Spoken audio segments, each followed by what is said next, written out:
Thank you.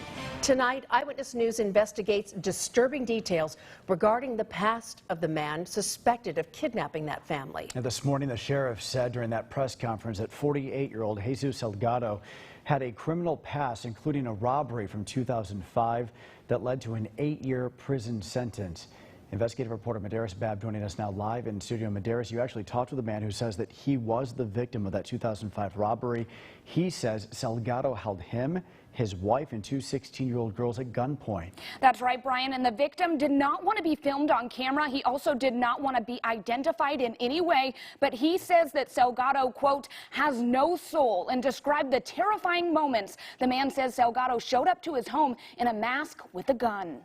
Just a day after Merced sheriff officials arrested 48-year-old Jesus Manuel Salgado, documents revealing his shocking criminal past. According to court papers, in 2007, Salgado pleaded no contest to first-degree robbery, attempted false imprisonment, and dissuading a witness, and was sentenced to 11 years in prison. Our station began investigating, went to the home that was the scene of the 2005 robbery, and managed to find the man who says he and his family were victimized. We spoke on the phone because he's still afraid in any way to be associated with what happened 17 years ago. The man, who owned a Central Valley trucking company, says Salgado worked for him for 2 years. After firing Salgado, the man says the suspect showed up to his home in a ski mask one December night. The man said over the phone, quote, "I went to shut the front door when he pulled out a gun and held it to the back of my head," end quote. The homeowner says Salgado duct taped the hands of himself, his wife, their 16-year-old daughter, along with his daughter's friend. According to the man, Salgado then reportedly, quote,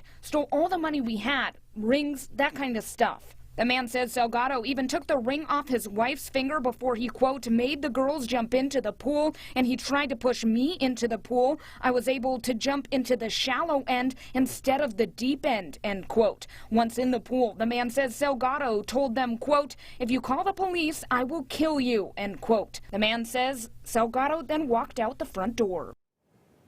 Now, the man that I spoke with says they did call police, and they say that Salgado was arrested that next morning. According to the California Department of Corrections, Salgado spent 8 years in prison and then served 3 years on probation. Medeiros, I got to know, how is this gentleman feeling, that he and his family survived this nightmare and that another family is going through this nightmare right now?